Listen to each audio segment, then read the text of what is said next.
Dear students, we were studying the PGBP depreciation, and in today's class we are to study some more problems concerning the depreciation calculation. So the first problem, calculate the amount of depreciation on the asset of a mill. Factory building written down value on 1/4/2020 is rupees 14 lakh. Then additionals made on 1/6/2020 rupees 6 lakh. അപ്പോൾ അവിടെ അഡീഷണൽസ് തരുന്ന സമയത്ത് നമ്മൾ എന്നാണ് അത് install ചെയ്തതെന്നുള്ളത് നോക്കണം. കാരണം എത്ര മാസം നമ്മുടെ ബിസിനസ്സിൽ അതുണ്ടായിരുന്നു എന്നുള്ളത് നമുക്ക് റെലവൻ്റ് ആണ്. ഫുൾ 6 മന്ത്സിലേറെ ഉണ്ടെങ്കിൽ നമുക്ക് ഫുൾ പെർസെൻറ്റേജും 6 മന്ത്സിൽ കുറവാണെങ്കിൽ നമുക്ക് ഹാഫ് പെർസെൻറ്റേജ് നമുക്ക് എഴുതാൻ പറ്റുള്ളൂ. ദെൻ റേറ്റ് ഓഫ് ഡിപ്രീസിയേഷൻ 10% ആണ്. നമുക്ക് ഓൾറെഡി അറിയുന്ന കാര്യമാണ്, എന്നാലും ക്വസ്റ്റ്യനിൽ തന്നിട്ടുണ്ട് 10% ആണെന്ന്. ദെൻ നമുക്ക് തന്നിരിക്കുകയാണ് the part of the factory building which was destroyed by fire for which the insurance company accepted the claim for rupees 60,000 and scrap value realized amounting to rupees 10,000. ഇവിടെ എന്താ വെച്ചാൽ നമ്മൾ ഈ ഫാക്ടറി ബിൽഡിംഗ് തീ പിടിക്കുകയും അപ്പോൾ ഓട്ടോമാറ്റിക്കലി ബിസിനസ് ആകുമ്പോൾ എന്താണ്, നമുക്കതിന് ഇൻഷുറൻസ് ഉണ്ടായിരിക്കും. അപ്പോൾ ആ ഇൻഷുറൻസ് ക്ലെയിം നമുക്ക് 60,000 രൂപ കിട്ടുകയും അതിൻ്റെ സ്ക്രാപ്പ് വാല്യൂ റിയലൈസ് ചെയ്യുന്നത് നമുക്ക് എത്ര രൂപയാണ്, 10,000 രൂപയും നമുക്ക് റിയലൈസ് ചെയ്തിട്ടുണ്ട്. അപ്പോൾ നമ്മൾ എങ്ങനെ ഈ പ്രോബ്ലം എങ്ങനെ ഡിപ്രീസിയേഷൻ കാൽക്കുലേറ്റ് ചെയ്യുന്ന സമയത്ത് നമുക്ക് ഫാക്ടറിയുടെ എത്രയാണ് നെറ്റ് വർത്ത് എന്നുള്ളത് നമുക്ക് ആദ്യം നോക്കണ്ടേ. അപ്പോൾ നമുക്കറിയാം ഫാക്ടറി ബിൽഡിങ്ങിൻ്റെ ഓപ്പണിംഗ് ബാലൻസ് 14 ലാക്കും നമ്മൾ അഡീഷൻസ് പർച്ചേസ് ചെയ്തത് 6 ലാക്കുമാണ്. അപ്പോൾ നമ്മൾ ചെയ്യുന്ന സമയത്ത് നമ്മൾ ഇങ്ങനെയാണ് നോക്കേണ്ടത്. ആ രണ്ട് എമൗണ്ടും നമ്മൾ ആഡ് ചെയ്യുക, അതായത് 14 ലാക്കും 6 ലാക്കും ഫാക്ടറി ബിൽഡിംഗ് ഓപ്പണിംഗ് ബാലൻസ് എഴുതി അഡീഷൻസും എഴുതി അത് രണ്ടും കൂടി ആഡ് ചെയ്ത് നമുക്ക് 20 ലാക്ക് കിട്ടും. ഇനി നമ്മൾ ഇതിൽ നിന്ന് നമുക്ക് ഇൻഷുറൻസ് കമ്പനിയിൽ നിന്ന് റിസീവ് ചെയ്ത പൈസയും അതേമാതിരി തന്നെ സ്ക്രാപ്പ് റിയലൈസ് ചെയ്യുന്ന പൈസയും, അപ്പോൾ അത് രണ്ടും നമ്മൾ എന്ത് ചെയ്യണം, രണ്ടും കൂടി ആഡ് ചെയ്തിട്ട് നമ്മൾ ഈ 20 ലാക്കിൽ നിന്ന് നമ്മൾ മൈനസ് ചെയ്യണം. That is amount receive from insurance company 60,000ഉം amount receive from sale of scrap 10,000ഉം അത് രണ്ടും കൂടി കൂട്ടി 70,000 നമ്മൾ 20 ലാക്കിൽ നിന്ന് മൈനസ് ചെയ്യുന്നു. And we will be arriving 19,30,000. ഇനി ഈ 19,30,000ൻ്റെ മുകളിലാണ് നമ്മൾ ഡിപ്രീസിയേഷൻ കാൽക്കുലേറ്റ് ചെയ്യേണ്ടത് 10%. അപ്പോൾ അതിൻ്റെ 10% എന്ന് പറഞ്ഞു കഴിഞ്ഞാൽ 1,93,000. And from this 19,30,000 we will be deducting this 1,93,000 and we will be arriving the value as 17,37,000. Now moving to another question. Mr. Sanjay purchased a machine on 5th June 2018 for rupees 4 lakh and sold it on 1st April 2020 for rupees 2,50,000.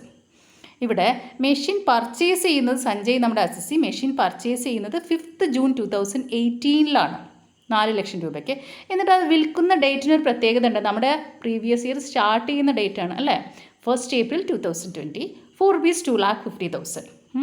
ഇനി he acquired again the same machinery on 15th June 2020.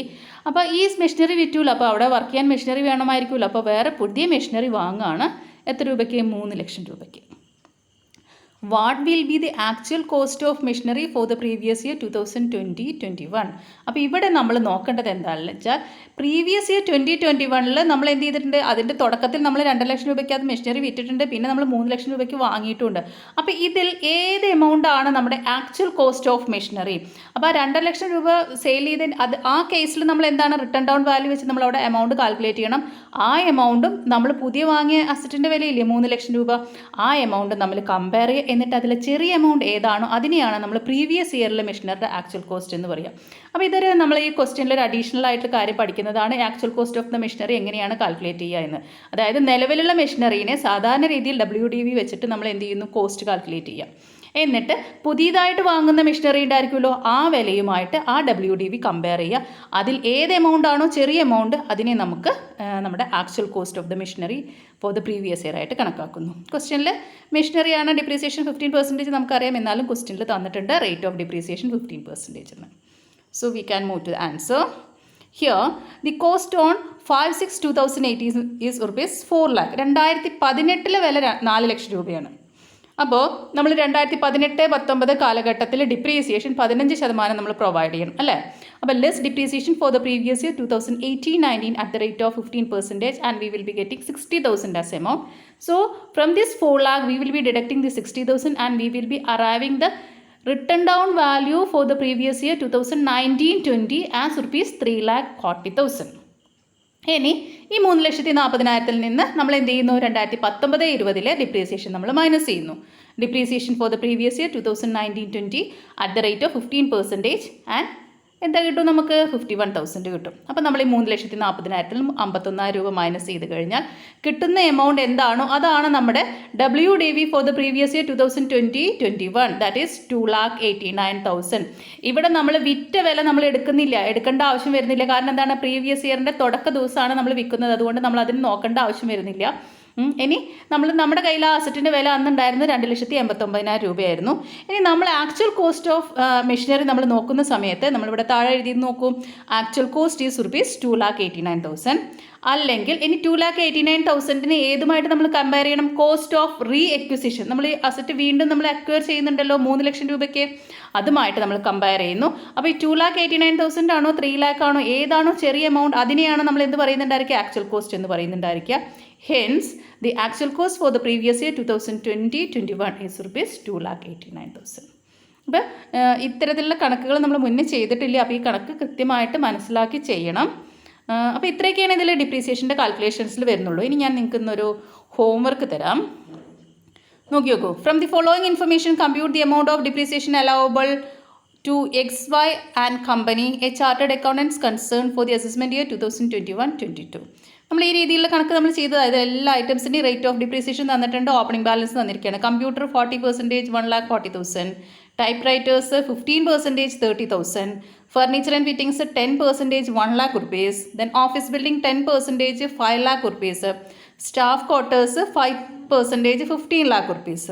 ഇനി പറയുന്നുണ്ട് purchased a new computer for the previous year during the previous year rupees 60,000. Already we are having a computer opening balance of computer as 1,40,000 and here we are making the additions, that is 60,000. So altogether the computer value will be 2 lakh rupees. Then in the 7th information this given, sold old office building for rupees 15 lakh and purchased a new office building for rupees 40,000 in December 2020. പുതിയ office building 40 ലക്ഷം രൂപയ്ക്ക് വാങ്ങി. അപ്പോൾ നമ്മുടെ opening balance എത്രയാണ് office ബിൽഡിങ്ങിനുള്ളത്? 5 ലക്ഷം രൂപയുണ്ട്. അതിൻ്റെ കൂടെ 40,000 നമ്മൾ എന്ത് ചെയ്തു? ആഡ് ചെയ്തു അല്ലേ, നമ്മൾ പർച്ചേസ് ചെയ്തു. അപ്പോൾ അത് രണ്ടും കൂടി കൂട്ടുക. എന്നിട്ട് അതിൽ നിന്ന് നമ്മൾ എന്ത് ചെയ്യുന്നു? സെയിൽ ചെയ്യുന്നു അല്ലേ 15 lakh. ആ 15 lakh നമ്മൾ മൈനസ് ചെയ്യുക. ഇനി ഇവിടെ ശ്രദ്ധിക്കണം, നമ്മുടെ ഓഫീസ് ബിൽഡിംഗ് വാങ്ങുന്നത്, ന്യൂ ഓഫീസ് ബിൽഡിംഗ് വാങ്ങുന്ന ഡേറ്റ് ഏതാ? ഡിസംബർ 2020 ആണ്. ഡിസംബർ 2020 എന്ന് പറഞ്ഞു കഴിഞ്ഞാൽ ഡിസംബർ, ജാനുവരി, ഫെബ്രുവരി, മാർച്ച് 4 മാസമാണ് അസറ്റ് ബിസിനസ്സിൽ ഉണ്ടായിട്ടുള്ളൂ. So we need not provide the full percentage, we have to provide only the half percentage of depreciation. അപ്പോൾ അത് ഓർത്തിട്ട് വേണം ഈ കാൽക്കുലേഷൻ നമ്മൾ ചെയ്യുമ്പോൾ. Then next the 8th last information is purchased books annual publication for the professional purpose rupees 40,000. 40,000 ബുക്കുകൾ വാങ്ങി എന്ന് പറഞ്ഞു കഴിഞ്ഞാൽ ബുക്കുകൾക്ക് എപ്പോഴും ഡിപ്രീസിയേഷൻ എത്ര ശതമാനമായിരിക്കും? 40% അപ്പോൾ അതിന് ഡിപ്രീസിയേഷൻ പ്രൊവൈഡ് ചെയ്യാം. അപ്പോൾ ഈ കണക്ക് തന്നെ ചെയ്ത് നോക്കുക കേട്ടോ. നമുക്ക് അടുത്ത ദിവസം കാണാം. Okay, thank you.